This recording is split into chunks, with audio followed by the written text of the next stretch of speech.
Roger, tranquility. We copy you on the ground. New possibilities are opening up for scientific cooperation between countries. 2, 1, 0. Liftoff. Americans return to space as Discovery clears the tower. Discovery, go and throttle up. Discovery, Roger. Go for deploy. Thank you, and to everybody in the shuttle program. The crew is go for launch. Roger. Nice to be in orbit. We have followed in their footsteps to get us where we are today.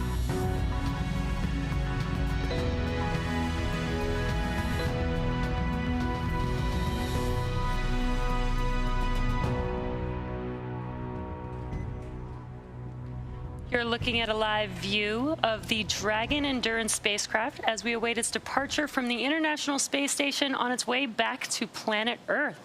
It's Wednesday, May 4th here at SpaceX headquarters in Hawthorne, California, and we expect Dragon to push away from the space station at 10:05 p.m. Pacific Time or 5:05 GMT with our Crew-3 astronauts, including Raja Chari, Tom Marshburn, Kayla Barron, and European Space Agency astronaut Matthias Maurer. The crew is currently suited, and the Dragon and station hatches are sealed in preparation for departure. Thanks for tuning in to watch live coverage of Crew Dragon completing its third official long-duration mission for NASA's Commercial Crew Program. My name is Jesse Anderson. I'm a production engineering manager here at SpaceX, and joining me today from NASA Communications is Leah Cheshire. Welcome back. Thanks, Jesse. I love being here. Always a fun time. And so, yes, we're monitoring Crew-3's departure tonight. And once Dragon departs station, the crew's flight home is expected to last a little less than 24 hours. Upon separation from station, Dragon will use its Draco engines to thrust away from the station in a series of carefully choreographed maneuvers, or 4 departure burns, to increase the distance between the spacecraft and the space station. Dragon will also execute a phasing burn to lower its orbit and line the spacecraft up with its landing location. Next on its trip home is Deorbit entry and landing, which covers all operations after the final departure maneuver. That includes trunk separation, closure of the nose cone, a deorbit burn, deployment of the Drogue and main parachutes, and finally splashdown off the Florida coast, at which point our teams will recover Raja, Tom, Kayla, and Matthias. Tomorrow night, Dragon is targeted to splash down off the coast of Florida at 9:43 p.m. Pacific Time on May 5th, or 12:43 a.m. Eastern Time, May 6th, followed by the crew getting picked up at sea by one of our SpaceX's recovery vessels. And this is a live look inside Crew Dragon, where those astronauts are suited up and waiting for the undock command later on. But today aboard the space station is the Expedition 67 crew. They are now led by Roscosmos cosmonaut Oleg Artemyev, who just took over as station commander from Tom Marshburn, who is coming home tonight on Crew-3. As a reminder, just like its approach to the International Space Station, Dragon's departure and deorbit is designed to be fully autonomous, meaning there is no action required from the crew on board. NASA astronaut Kjell Lindgren helped the crew members prepare for departure today and might watch from the cupola as they depart, but the prime departure monitoring role falls on Tom Marshburn and Raja Chari from inside Dragon. Mission controls in Houston and Hawthorne will back them up. But for now, let's go over to Sandra Jones at the Johnson Space Center to talk a bit about how the station crew have been preparing to send the crew home and what we can expect from here until Dragon departs station. Sandra. Thanks, Leah, and welcome to the International Space Station Flight Control Room at the Johnson Space Center in Houston, Texas. The flight control team here tonight is primed and ready for tonight's undocking operations. Tonight's Orbit 3 team is being led by NASA Flight Director Rebecca Wingfield. Now, since Crew 4's arrival just last week, it's been a busy week during our direct handover. And over the last several days, the astronauts have worked to pack Dragon full of cargo for their return journey. Along with the crew, Dragon will return more than 250 kilograms or 550 pounds of cargo back to Earth. That cargo includes some samples for continuing human research and some hardware and other items. All of this cargo will get offloaded after we get the crew out of Endurance following splashdown, and the scientific samples will be sent to researchers for final analysis. The crew also took some time to get their SpaceX suits unpacked and ready for the journey home. And since getting the hatches closed just a short while ago, all 4 astronauts are now suited up and in their seats, standing by for undocking. We've got a final go, no-go poll coming up in just a few minutes where the joint SpaceX and NASA teams will make their final call for Dragon to depart the space station. And this is one of many checkpoints in the return that will continue all the way up until just before the deorbit burn. This gives mission managers multiple chances to assess the weather at the splashdown zones and make sure everything is lining up before Dragon departs. So we'll stand by for that final go, no-go, but for now, everything continuing to look good for an on-time departure. So with that, I'll throw it back over to Jesse and Leah in Hawthorne. Thanks, Sandra. Separation is set for approximately 10:05 p.m. Pacific Time, 5:05 GMT, which is just under 15 minutes from now. At the moment, Dragon is in its final configuration before undocking, and we are waiting for mission operators to conduct their go, no-go poll on whether to move forward with the undocking procedure. And like we mentioned, this is a fully autonomous departure, just like the approach to the space station, meaning that the crew won't be required to conduct any actions while on board. And it makes it even easier this time, since the crew won't have to stop at any waypoints like we see when a vehicle arrives. Once the undocking sequence is complete, Dragon will use its Draco engines to thrust away from the station in a series of carefully choreographed maneuvers or 4 departure burns to increase the distance between the spacecraft and the space station. From there, a phasing burn will place Dragon on a trajectory back to Earth. Next on its trip home is deorbit, entry, and landing, which covers all operations after the final departure maneuver. That includes trunk separation, closure of the nose cone, a deorbit burn, deployment of the Drogue and main parachutes, and finally splashdown off the Florida coast, at which point our teams will recover the Crew-3 astronauts inside Crew Dragon from the water. We're expecting the call for the go, no, go poll in just a few minutes or so from now. So it's been 6 months for these astronauts since they arrived on station, but It was only a week ago that we saw Crew-4 arrive on station. Yeah, it's been pretty incredible to see the cadence that we've been able to send astronauts up to the International Space Station for these long-duration missions. And so exciting that we were able to get Crew-4 up there to be with the Crew-3 astronauts to do the handoff that they do. Yeah, I think that's really valuable because as we saw in, I believe it was November last year, we brought home Crew-2 before we sent Crew-3. So they didn't quite have that handover opportunity just because of some weather issues. We want to make sure we give them the best and most comfortable splashdown possible. But beautiful view of Dragon, just moments away now from hearing that go, no, go call, and our crew members getting ready to come home. Yeah, I'm sure they're pretty excited to come back home. They've been up there again for about 6 months doing science experiments, working, up on the International Space Station. So I'm sure they're probably very excited to come back and see their families back here on planet Earth. I was thinking about that. It's been 175 days that they've been on the station. And besides friends and family, what's something that you think you would look forward to coming home to? Yeah, I think probably the top thing would just be like spending time with my family, right? That's the best. You don't get to communicate. They do get to communicate with their families, right, on the station, but it's, it's almost like a video phone or audio phone call. So, I think spending time with them in person would be really nice. Yeah, it's nothing like SpaceX on the big loop for status update.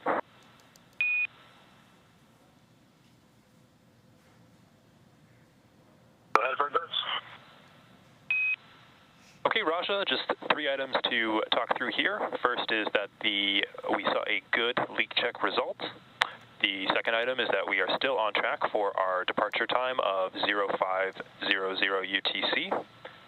And then the last item that I have is that we've identified that the root cause of the timer behavior on your displays is that the vehicle is pulling in BAD and GAD data simultaneously. We expect this to resolve itself as soon as we disconnect the umbilicals for departure, and we've seen this behavior before with no concerns. How copy?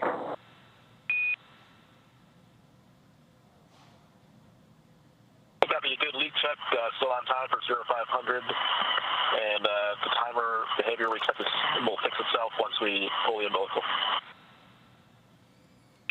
Good readback.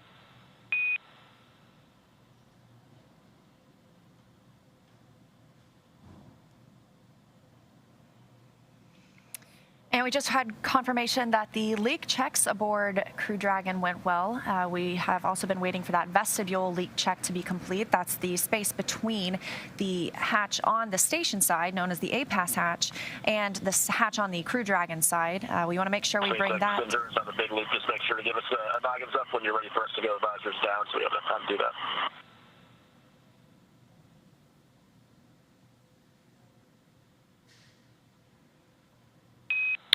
SpaceX copies. I'll be sure to read that one up.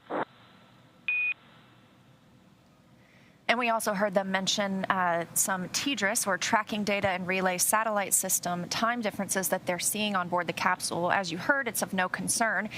They're getting this data because they are still connected to the space station. Those umbilicals are still attached, so they're receiving data from the space station. And once they are demated and Dragon shifts to its own Tracking Data and Relay Satellite link, that time difference won't be an issue anymore.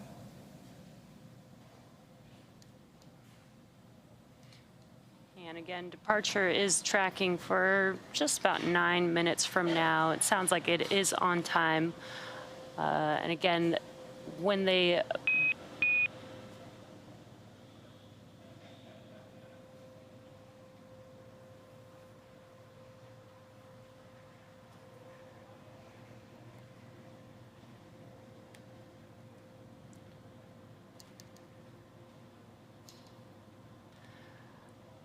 begin their departure, they will the undocking procedure will begin to unlatch the latches attached to the docking adapter there, and then the thrusters will push the vehicle away from the International Space Station. So there is a number of events that do happen when we begin the undocking sequence, and then there will be 4 departure burns that will get them into the trajectory to make their way back home to Earth. And those procedures will take, just a few minutes. I believe it's like 5 minutes for the undocking procedure. It's pretty quick. And if you look now, a beautiful view of Crew Dragon and the International Space Station as they are flying 260 statute miles over the Maldives, traveling at over 17,000 miles per hour. And we're standing by for a call to the crew, waiting to hear that teams here on the ground are go for undocking. And if you're just now joining us, you are looking at a live view of Dragon Endurance with the Crew-3 astronauts already on board Dragon. They're already strapped into their seats, into their suits. They've already completed suit leak checks. They've also done a leak check of the hatches on Dragon and the International Space Station. And we're just now awaiting proceeding with the undocking procedure, again, scheduled for 10:05 p.m. Pacific time or 5:05 GMT. One quick thing you'll notice, the trunk of Dragon, which is on the left, that'll be jettisoned before the capsule re-enters the atmosphere. Dragon, SpaceX on the big loop for undock timing.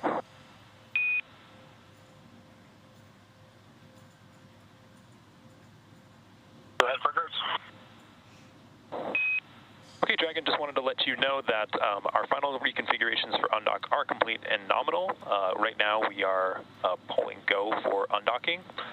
We're going to go with an undock sequence start time of 0505 UTC to give you guys a chance to get your visors down and confirm your readiness for undocking at that planned departure time. How copy?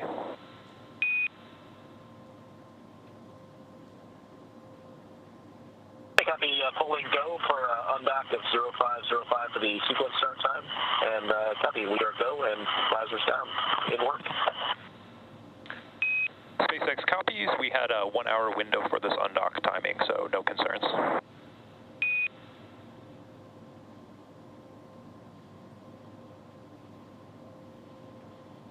Copy, and our visors are down, then copy, you guys are go for undock.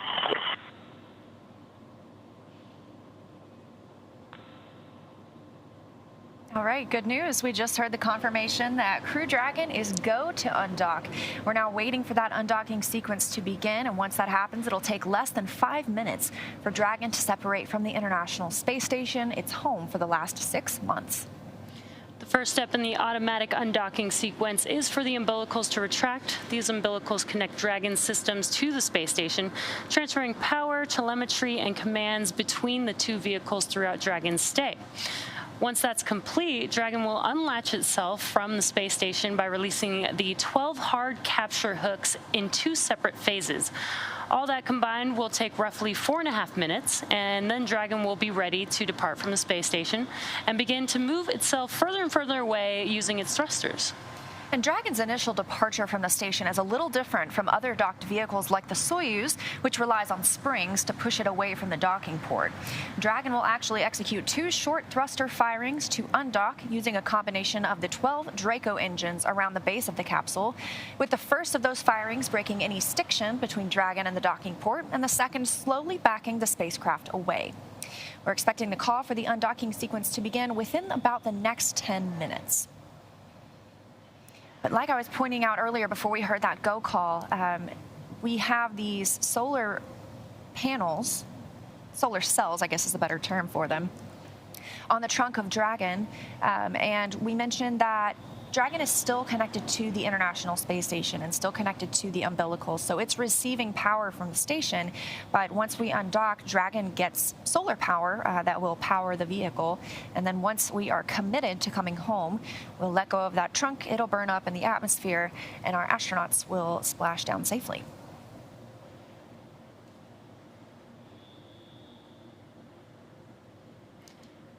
We're just around 3 minutes away from that undocking sequence beginning. We did hear that go for readiness, so we are on track for Crew-3's departure and ready for them to head home back to Earth. And since Crew-4 arrived a week ago, I would call a crew of 7 on the space station a full house, but it's been a crew of 11 for the last week, so I call it a fuller house.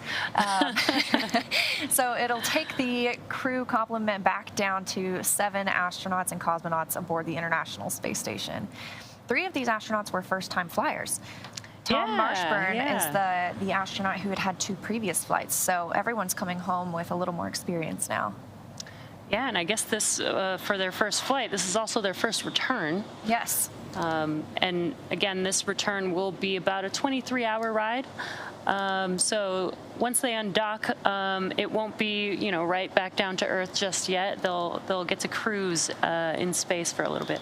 And they have some off time during that as well. So they'll get to sleep if they want to. They have options to eat meals while on board. I'm sure they'll be enjoying the last few views from space, sticking close to the window and taking some pictures. Yeah, and they're currently in their suits. This is a pretty close-up view. They're currently in their suits, in their seats, but once they move away and are a safe distance away from the space station, they can actually get out of their suits, get comfortable, enjoy the ride. We mentioned a couple of those burns that will help them break away from the space station and then separate them from the station. And they are in their suits, and they just lowered their visors as well. This is all precautionary because these are not major burns, as I might want to call them. These are slow moving. We want to move pretty carefully when we're around the space station, especially while we're inside the keep out sphere and the approach ellipsoid. Those are 2 invisible boundaries that we use to monitor the distance of spacecraft arriving and departing. I believe we're coming up on about a minute until the undock sequence begins. And this is such an incredible view from the space station. You can see a portion of the space station with Dragon still docked and Earth in the background. It just looks so incredible there. That's the Indian Ocean below them right now. Dragon is docked to the Harmony port on the International Space Station, has called that location home for the last 6 months.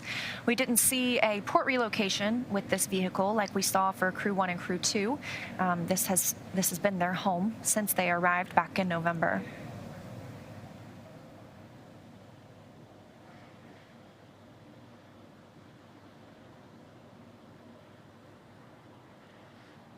And we're And Dragon SpaceX on the big loop, we know we are past the targeted undock time. We are still going to be discussing the timing issues that you are seeing on your displays and on the ground. So stand by for some more words on a new undock time.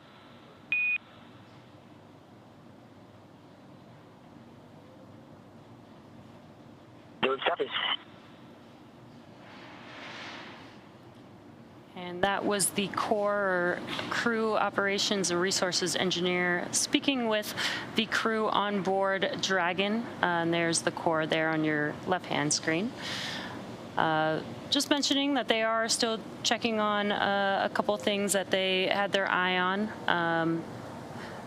Undocking was scheduled for 10:05 p.m. Pacific time, but there is some margin in the schedule. So once they clear what they're looking into, we should be go for undocking. Yes, the Corps mentioned to the crew they have an hour window for this undock time. So it's a little more leeway than sometimes when we see launches on the ground that have to go at that very second. So they have time to look through this, and that's a TDRS, Tracking Data and Relay Satellite System, times that they're receiving on Dragon. It's pulling in two different types of data, and they expect it to resolve itself once Dragon has departed the space station and its umbilicals are no longer attached. But just want to take the moment to discuss that on the ground before they say farewell.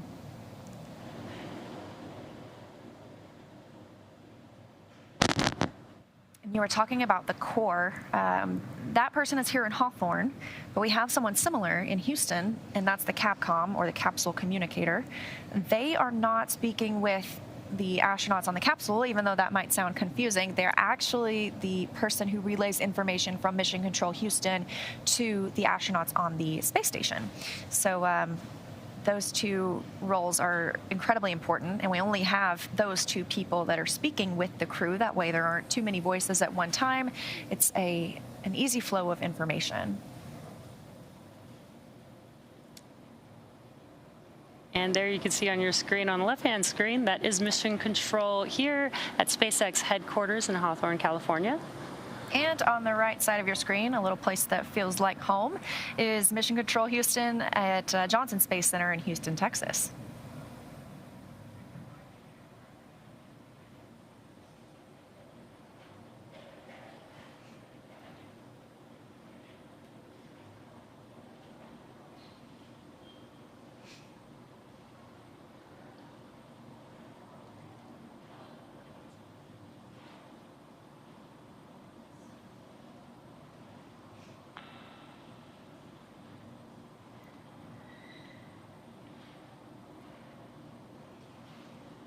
While these crew members were on board since November, it's been 6 months, like we mentioned, they've seen 8 visiting vehicles arrive. That's everything from SpaceX 24, the cargo Dragon, that came up and brought resupply and science activities for the crew, as well as Progress resupply ships, a Northrop Grumman ship, 2 SpaceX Crew Dragons. Not only did they have Crew 4 arrive last week, a few weeks ago, Axiom 1 arrived aboard the International Space Station for a brief stay, and the Russian Pre-Child Node module arrived at this time as well.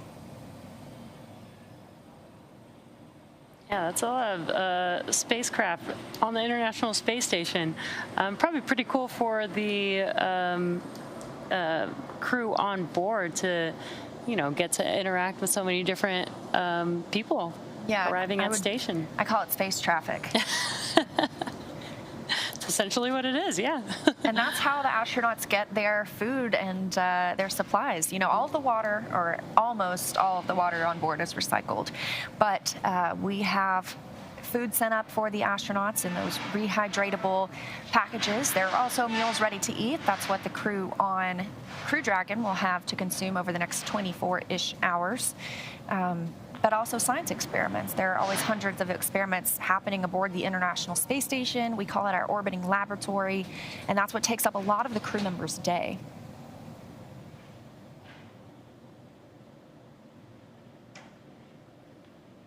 And we do have 2 versions of the Dragon vehicle. The one that you're seeing on your screen is Crew Dragon, and as Leah's mentioned, the cargo Dragon is basically designed to just fully carry cargo up to the space station.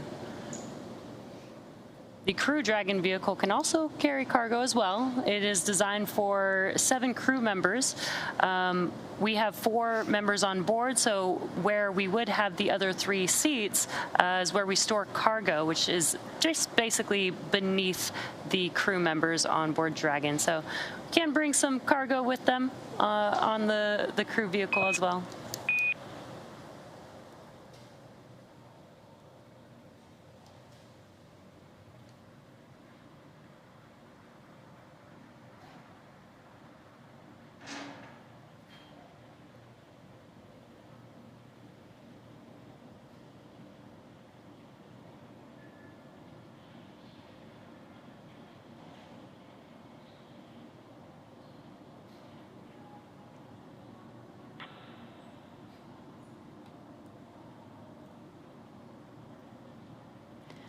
If you're just now joining us, you are tuned into the Crew-3 return back to Earth.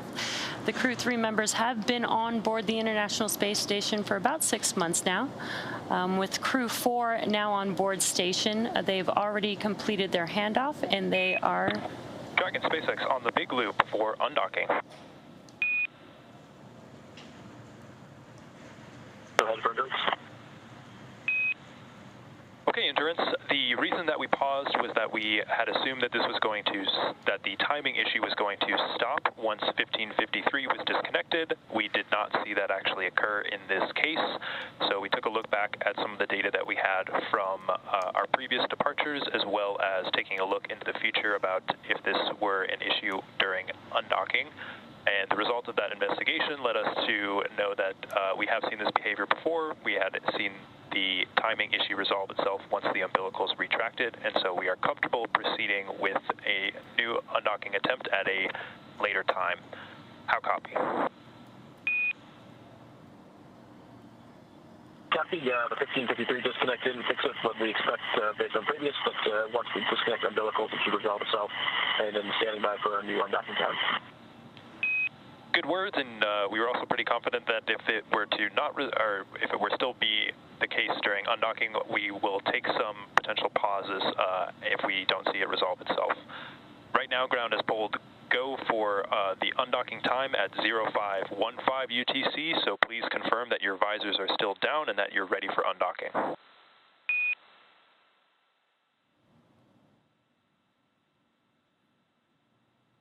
The undock sequence started at 0515, and all visors are down. SpaceX copies.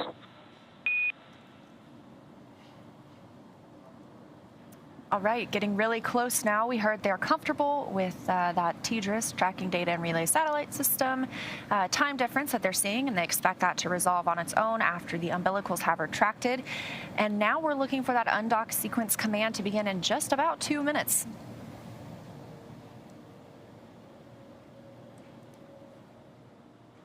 Again, we had some time to make sure that we have everything planned as we wanted to, because this is an hour-long undocking window.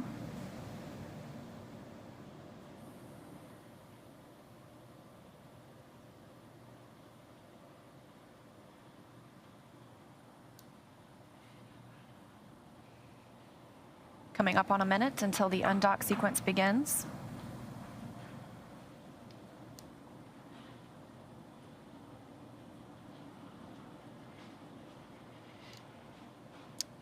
Again, this undocking sequence will be an automatic undocking sequence.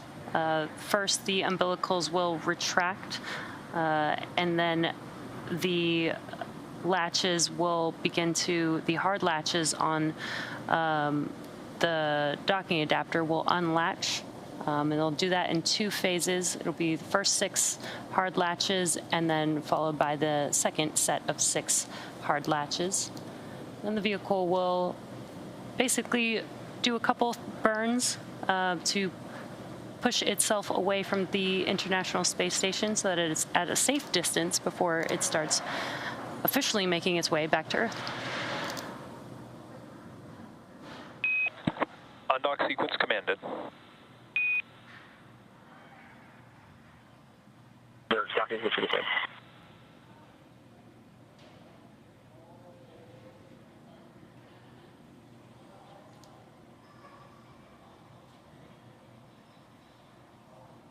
And SpaceX Endurance on the big loops looks like the umbilical retraction did the trick. They're seeing normal behavior on the T-Jet center.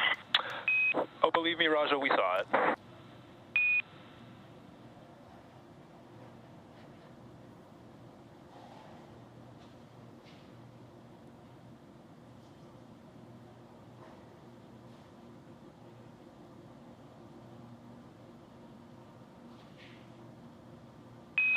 Umbilical demate complete and nominal.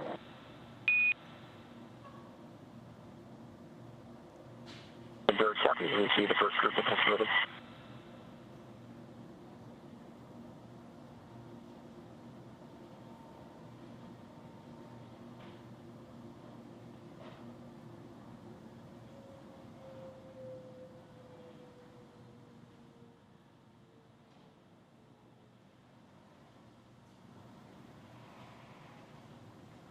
And with that, we have confirmation that the undocking sequence has begun.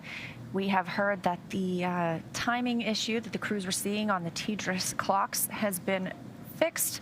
And with Dragon now getting ready to undock, let's go to Sandra Jones in Mission Control at Johnson Space Center. Thanks, Leah and Jesse. Great to hear that all is proceeding as planned tonight for undocking. As you mentioned, the umbilicals have began to retract, and right now we're working on the sets of hooks to also separate Dragon from the International Space Station. Again, there's 2 sets of 6 hooks that we'll be looking to open, so a total of 12 hooks in all.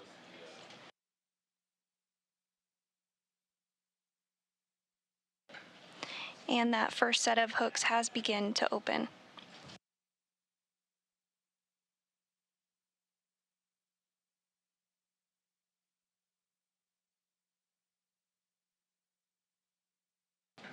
Once all 12 hooks are open, Dragon will officially be undocked from the International Space Station, ending its 6-month mission aboard the orbiting outpost.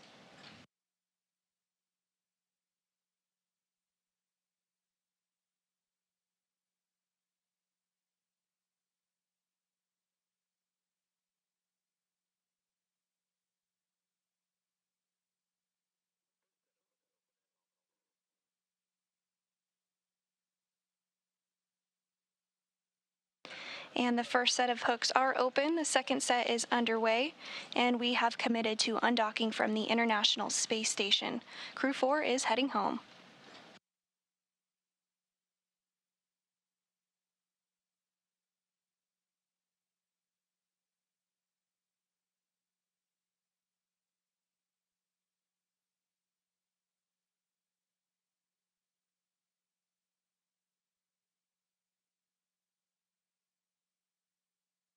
Again, that first set of hooks is open and the second set is underway.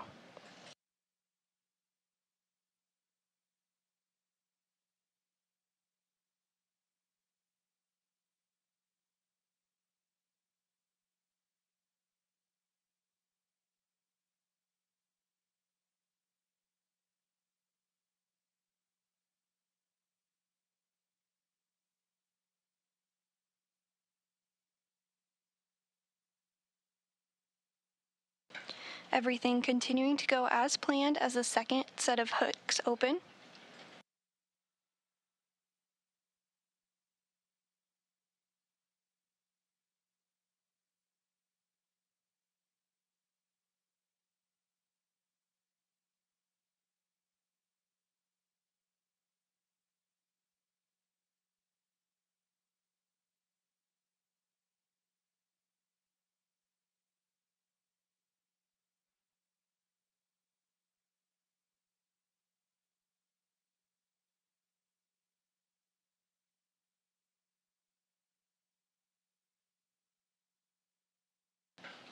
And we should be hearing the call here shortly that the second set of hooks has opened.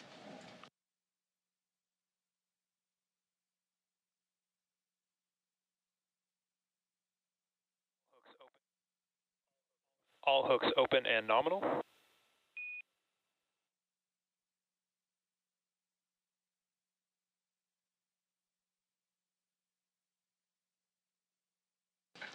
And the Crew Dragon Endurance has undocked from the International Space Station. We see the 4 same. Dragon astronauts separation aboard confirmed. the orbital outpost completing their 6-month mission. That undocking did occur at 12:20 a.m.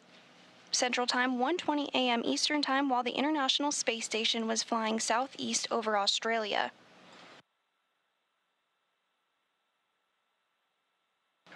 The first undocking burn also Part proceeding 0 nominally. burn complete.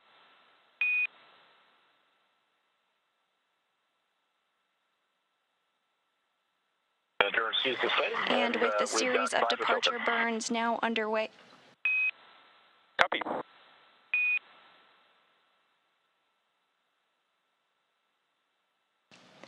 And a great view of Dragon as it departs from the International Space Station.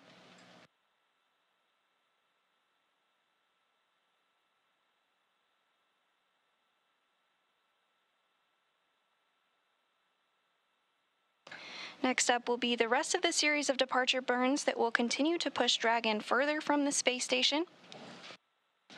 And with Dragon now successfully undocked from the space station, again that undocking occurring at 12:20 Central Time, 12:20 a.m. Central Time, 1:20 a.m. Eastern Time, just southeast of Australia, I'll hand it back over to Jesse and Leah in Hawthorne to walk us through the next phases of return.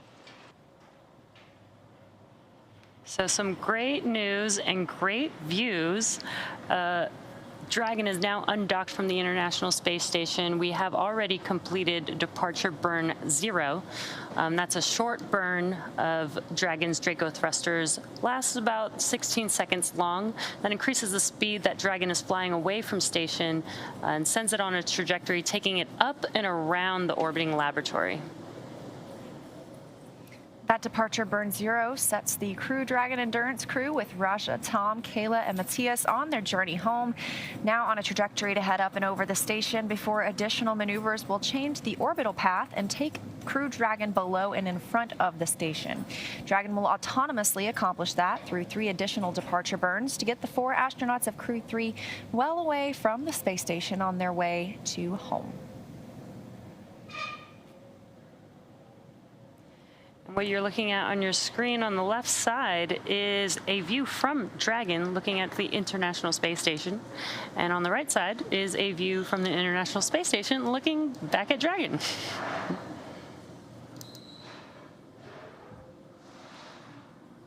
And now on the left side is the view inside Crew Dragon Endurance, looking over the seat of the commander and the pilot. You can see the screens they're using to monitor their journey back home, but again, they don't need to make any actions to continue Dragon's flight. This is all autonomous, and they use those screens to monitor the vehicle's systems as well as where they are in the process.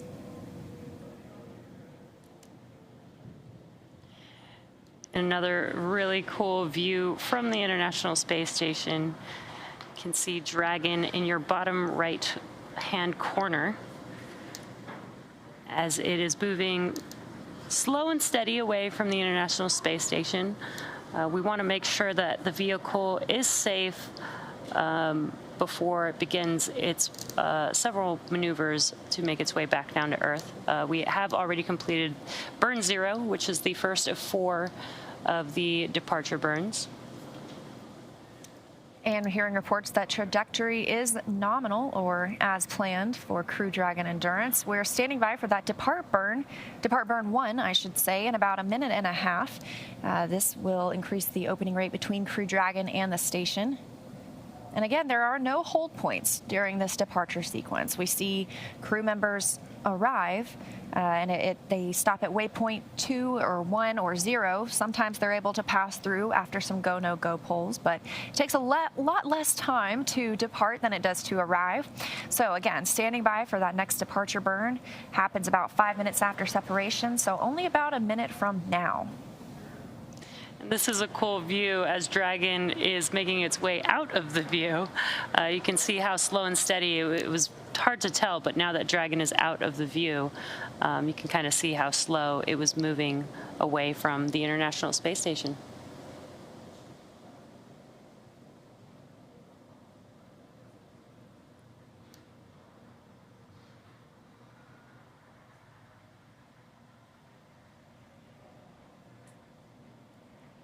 Again, as Liam mentioned, if you're just now joining us, we have completed departure burn 0, and we are now awaiting departure burn 1 coming up next. And you can tell it's a little bit darker outside now. That's because the Crew Dragon and International Space Station have entered an orbital nighttime. They circle the Earth every 90 minutes, so they see a sunrise or sunset every 45 minutes. And they are now flying just southwest of New Zealand, about 271 statute miles over Earth. And you can see on your screen some bursts happening there. These are the burns. Dragon is using its Draco thrusters to maneuver itself away from the International Space Station. That was a pretty cool view. One burn complete. Dragon, you are go to doff your suits per procedure 4.012. And this is a reminder that ground will be deactivating the big loop following exit from the approach ellipsoid.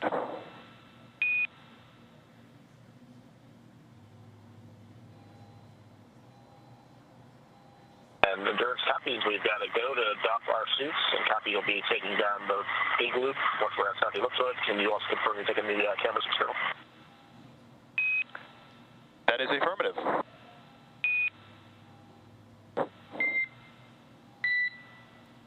Thanks very much. And Station Endurance, thanks for the warm send-off. Good luck to Expedition 67. It was great being up there with you guys.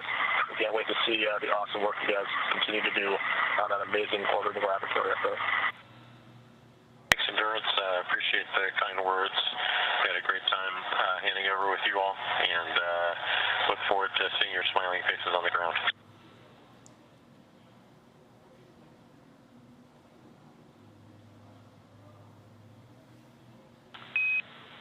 And Station, with that, Dragon has exited the keep-out sphere.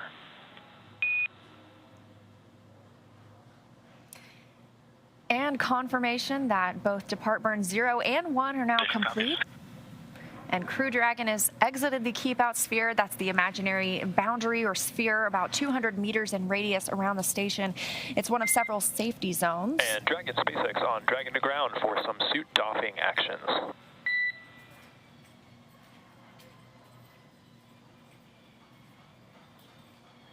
Go ahead on Dragon to ground for suit doffing actions. Okay, the cameras have been taken external, so you guys are go for those suit doffing actions. Just one note for you, Tom. When you are getting out of your suit, if you want to go ahead and give me a call, I have a couple of things that we'd like to do to inspect your umbilical, just to get a better understanding of if there's anything out of config. How copy? Copy all. Cameras are going external, and I'll give you a call before I'm taking off my gloves right now, but I'll give you a call before I start suit doffing. And copy that, Tom. We can probably delay this until you're fully out of the suit, so it's nice and easy. Okay,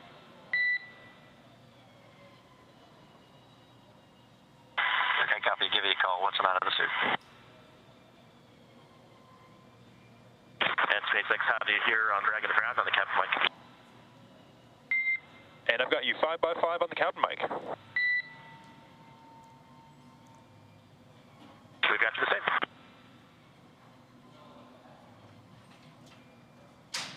That call coming from the Corps here in Hawthorne to the crew aboard Crew Dragon, letting them know the cameras will be off while they take off their spacesuits and get into some comfortable clothes for the journey home. As we mentioned, they have exited the keep-out sphere, that 200-meter boundary around the space station. They're now about 300 meters away from the station. But before moving out into the keep-out sphere, spacecraft have to be configured where they would not cross that imaginary boundary for at least 4 orbits, even if the spacecraft lost all maneuvering. And we are now waiting for Dragon to exit the approach ellipsoid, or the AE, which is another imaginary shape. This time it's a 3-dimensional ellipsoid measuring 4 by 2 by 2 kilometers in the same family as the keep-out sphere. Now, one of the key differences with the AE is that vehicles outside it have to be on what we call a 24-hour safe free drift trajectory. Now that means the spacecraft would not cross into the approach ellipsoid for at least 24 hours, again, even if it lost all maneuvering. So we are waiting for that call out. that Dragon is outside of the AE. That's the next call out that we're waiting for. We also heard the Corps talking to Thomas Marshburn about the umbilical on his suit. They were just talking about the umbilical that connects his spacesuit to the Dragon itself.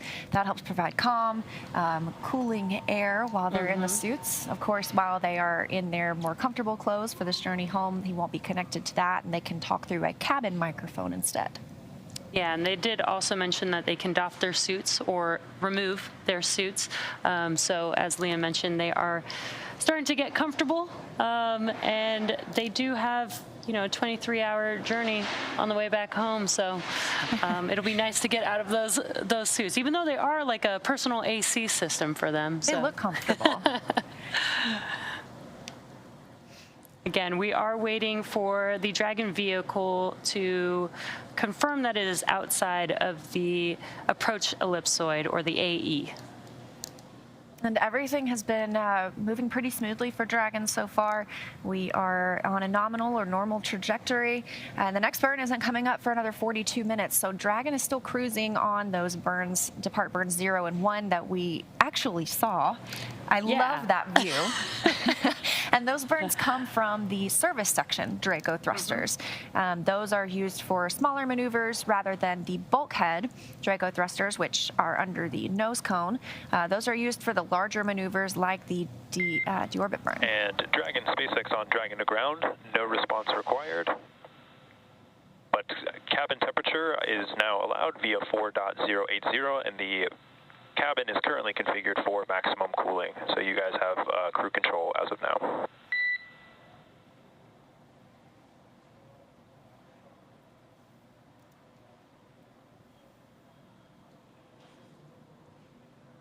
Sounds like they're getting the cabin comfortable for the crew members.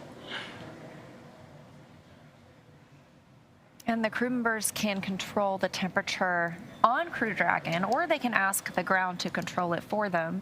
Nice to have that option. Yeah, and as you mentioned, we got to see the Draco thrusters. I think that was like one of the coolest views that I've been able to see. There's 12 thrusters in the service section, and they're all actually pointing in different directions, and that's so that it basically has a 360-degree control of Dragon as it's, you know, maneuvering out in space. So it was really cool to see all of them firing at the same time. We're about halfway out of the approach ellipsoid. That's that 4 kilometer by 2 by 2 kilometer imaginary shape. Actually, I've heard it called the pizza box because of its shape around the International Space Station. And so we use this and the keep out sphere for all vehicles that arrive and depart the International Space Station. That helps the teams monitor where vehicles are, if they're ready to cross those boundaries, and eventually dock or undock with the space station.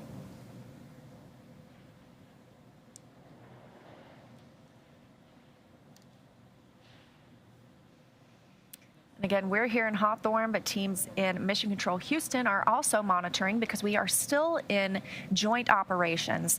That happens when Dragon is inside the approach ellipsoid. So once Dragon crosses that boundary, it will come back to Hawthorne as the prime monitoring location for the vehicle. But while we're close or docked to the International Space Station, we're in those joint operations. So it's been 6 months of these teams working together on Crew-3, but they continue working together every day because we have Crew-4 on board as well. And there you can see the teams on your screen. On your left-hand screen is Mission Control Hawthorne, and on your right-hand screen is Mission Control Houston.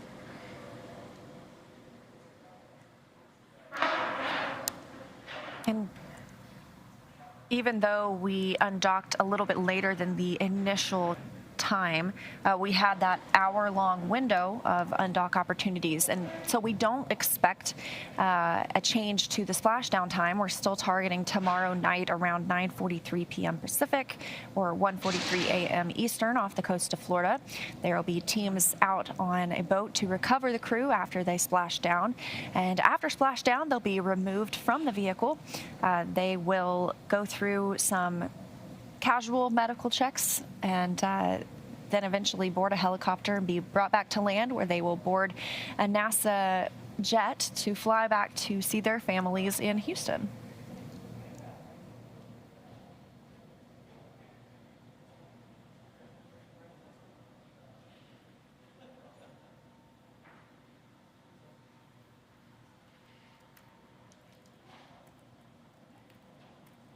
If you're just now joining us, you are watching the live undocking of the Crew-3 crew from the International Space Station. So far, they have undocked from the space station. They've completed 2 burns so far, burn 0 and burn 1 of the departure burns. We do have 2 more burns coming up as they make their way further and further away from the International Space Station and get the vehicle on a trajectory to make its way back home to Earth. And we're about 700 meters away from the International Space Station. So that seems to have happened pretty quickly for very small and short burns. But things move pretty smoothly when you're in space. Yeah, and you mentioned departure is a lot faster than docking to the International Space Station. You know, that 700 meters would take quite a bit of time because it's a very slow approach. But I think moving away seems to be a lot faster, which is probably nice for the crew members. And again, they don't have waypoints that they need to stop at either. So that probably helps with you know, making the departure a lot faster. Exactly. And we talked a little bit about how Crew Dragon will move above the International Space Station. This slows the vehicle down because what keeps the space station moving at orbital velocity, 17,500 miles per hour, is that it's trying to travel forward, but Earth's gravity is continually pulling it down. So that keeps it in that orbit around Earth constantly. So moving Dragon above the space station reduces the pull of Earth's gravity and helps it slow down. So the space station will actually pass in front of Crew Dragon, and then Crew Dragon will later re-enter the atmosphere. Yeah, and I think sometimes people forget how quickly the vehicles are moving, especially when we got to see, you know, Dragon moving slowly away from the International Space Station. They're still going 17,500 miles per hour at that point, which is incredibly fast.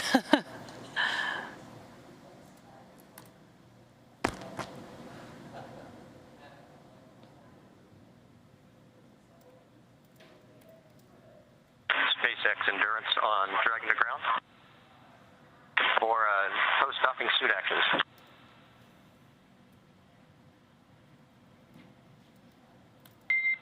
Okay, Tom, I've got 4 items here for you to check out on your suit and your seat if you're ready to copy.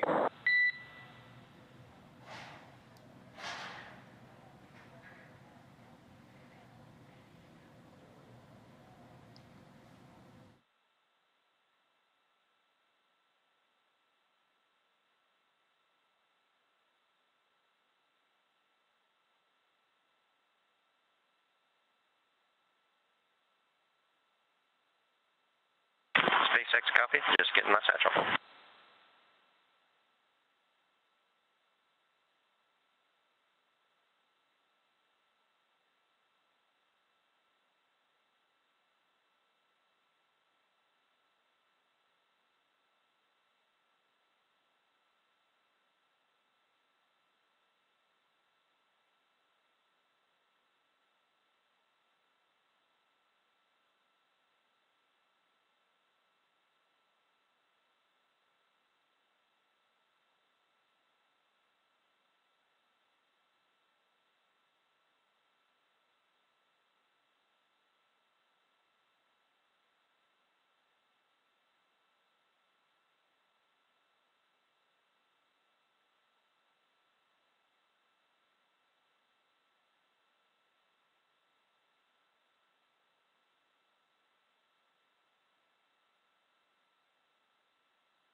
before that, just wanted to give you the call that Dragon has exited the approach ellipsoid and is on a safe free drift trajectory.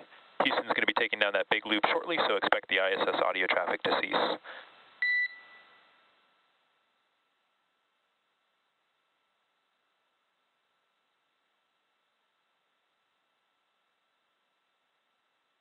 Okay, we copy exiting the approach ellipsoid, and we'll be taking down the big loop. Good readback. Okay, the 4 items that I have for suit inspection. Number 1 is to take a look at both of the latches on the suit side of umbilical, just seeing if there's anything funky about one or the other, like less force to actuate or anything that seems weird.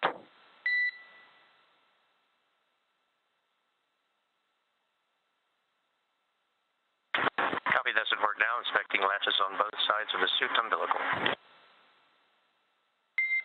Okay, do you want me to keep reading them off, or do you want to get back to me on that? We're kind of doing it simo while you're talking, so Matthias went ahead and reconnected the umbilical to the suit, and he felt like he had to jiggle it and apply extra force to get clicks on both sides. Okay, copy that. When Matthias connected it, it felt like he had to use extra force to get it to actually click and get both latches to seat down. Is that a good readback? Yes, to include shaking it back and forth, kind of a jiggle maneuver to get them to go in. Okay, copy that. Some extra force and a shaking or a jiggling for the umbilical to actually get it to seat in correctly. Good copy.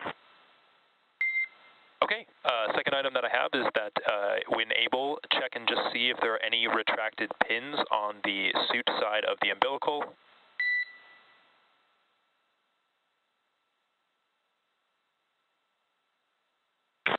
Checking pins on the suit side.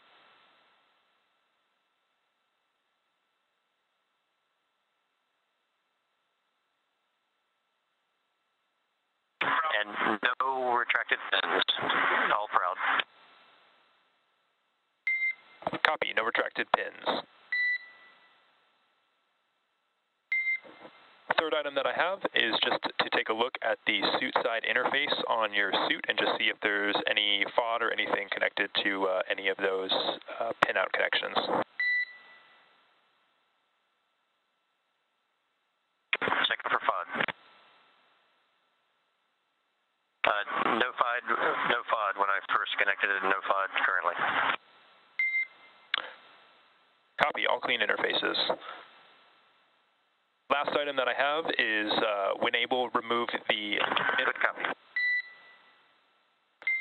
Okay, last item that I have is that when you can, remove the middle seat foam and then press down on the seat side of umbilical to confirm that it's fully seated.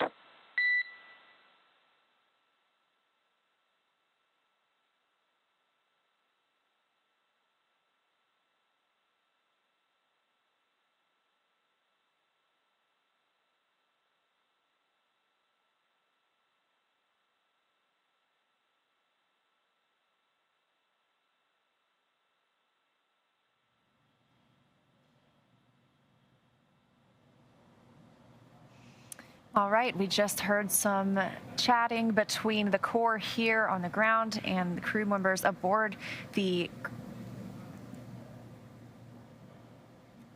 Crew Dragon Endurance. They are now outside of the approach ellipsoid, that 4 kilometer by 2 kilometer by 2 kilometer shape, invisible shape, I should say, around the International Space Station, which we use to monitor arriving and departing vehicles. Now, we were just talking about how Crew Dragon was going to come home by moving above the International Space Station. I said it was due to gravity that it would slow down, but it's actually due to relative velocity. So the space station is closer to Earth. It will appear to move forward from Crew Dragon, and Crew Dragon will then lower itself, enter the atmosphere, and come home. But everything is moving really smoothly for the astronauts and their journey home on Crew Dragon Endurance. Yeah, and Very exciting Crew-3 on their way back home. Now NASA astronauts Raja Chari, Tom Marshburn, Kayla Barron, and European Space Agency astronaut Matthias Maurer have departed the International Space Station. It will take them about 23 hours until they make their way back home to planet Earth. Next up, the crew, they've already doffed their suits and they are settling in for the flight home. So as they rest up, our teams here will continue to keep an eye on the weather to ensure a safe return to Earth for Dragon and our Crew-3 astronauts. And though our coverage here in Hawthorne is wrapping up, we're going to turn it over to the NASA team in Houston to take us through the next phases of the Crew-3 mission. NASA TV will stay on the air for continuous live coverage along Crew-3's journey home. So for those of you watching online on NASA's YouTube, take a look at the description below the video, and you'll find the new link for the Crew-3 coast phase. Live coverage will continue at that new location shortly. But if you're watching on NASA TV, don't touch that dial. You won't notice a thing, and coverage will continue. And meanwhile, SpaceX's YouTube channel will join live coverage starting roughly 1 hour prior to splashdown. And as always, you can find mission updates on Twitter at NASA, at SpaceX, and on the web at nasa.gov. Thanks for watching, and may the 4th be with you.